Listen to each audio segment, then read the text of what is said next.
The following is an op-ed piece that was written by British journalist Faiza Iqbal.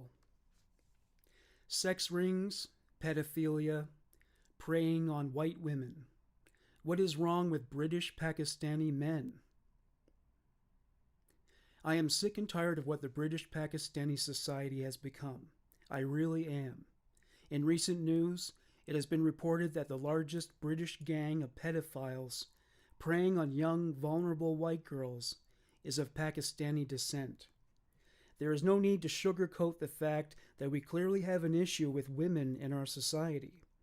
Telford, where this particular gang operated, was a town not too far from my own, in Ironbridge. Telford was a sleepy town I happened to visit in 1999 as part of a school trip, of which I have many fond memories. Fast forward 20 years, the town has now become associated with gang rape, pedophilia, forced prostitution, and rampant abuse. Since the 80s, over 1,000 children may have been victims of abuse. Girls as young as 11 were tied up, beaten, and raped, with some men paying up to £2,000, depending upon the age of the victim. The younger the victim, the higher the price. There is absolutely no way one can defend the actions of these despicable men, or even allege that only a small portion was involved in such abhorrent acts. Over the years, statistics show that 84% of those convicted from grooming gangs for sexual crimes were Asian men, mostly of Pakistani heritage. Far-right groups such as the British National Party and the English Defence League have raised the issue of grooming gangs operating in major towns for years, but no one really paid attention. It is only recently, after detailed investigations were called for, that this is being acknowledged as an immensely serious issue. As Pakistanis, we have to ask ourselves about the overall stamp of shame we have left behind in a country that has been gracious and welcoming to us from the start. We need to rid ourselves of this colonial revenge mindset, which sees white women as an easy means to perhaps seek revenge for the misdemeanors of their ancestors. For years, I have been defending the Pakistani community against repressive hatred and racist prejudice. But when such instances keep occurring, it becomes impossible to continue this defense. We have to address the elephant in the room and question, do all Pakistani men hate women, even after they leave the country? After all, they do regard them as their property, for them to do with as they please, while also believing a woman's place to be solely in the kitchen or the bedroom. From a young age, we have been socially conditioned to tie a woman's worth to her marital status and the number of children she bears. Young brown women are still told to make themselves more rishta, worthy to men, whilst at the same time we make no such demands for our men to reform the odious acts they indulge in.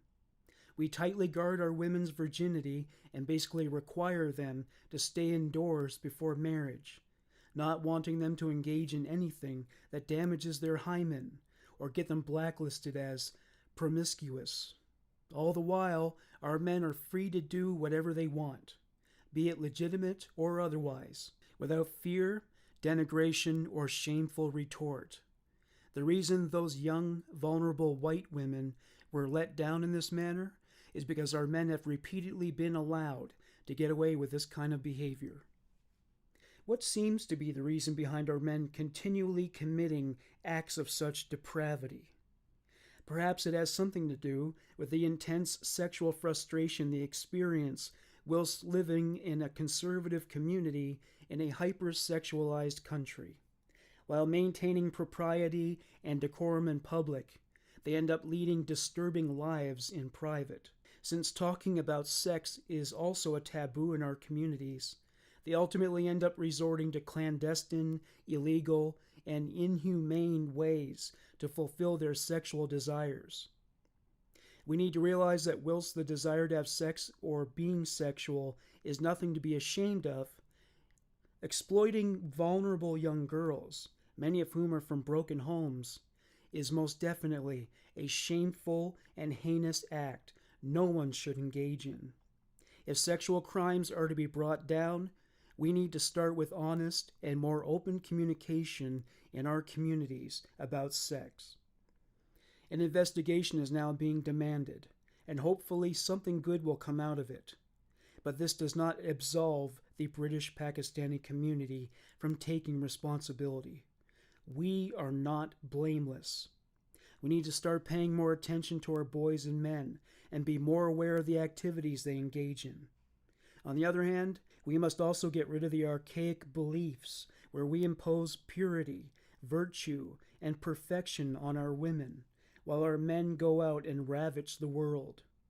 The idea that white women are somehow to blame for this, that they are promiscuous or in any way asking for it, must be destroyed permanently. What we need is the spotlight to come off of all women and be focused on our men.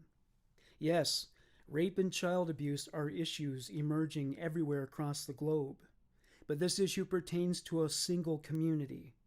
And just because a crime is common doesn't mean the community has not normalized problematic behavior and repeatedly condoned such actions. I don't want to hear further about Pakistani grooming gangs. I don't want to hear about young white girls being raped by old perverted men who find it impossible to control their sexual urges. I don't want the families of these criminals to displace the blame from the men to the white women just because they are not ready to deal with reality.